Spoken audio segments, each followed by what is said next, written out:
Cook this incorrectly, and you could end up with a case of E. coli.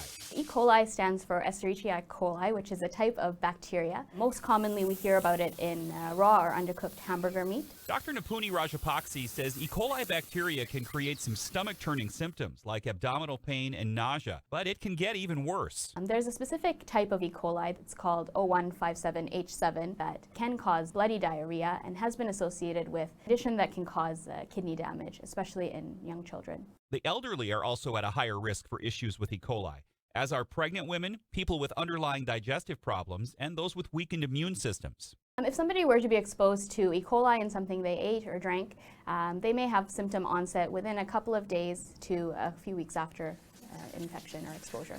Dr. Rajapakse says the best way to avoid a bout with the bacteria is to wash your hands and thoroughly cook your burgers. For the Mayo Clinic News Network, I'm Jeff Olson.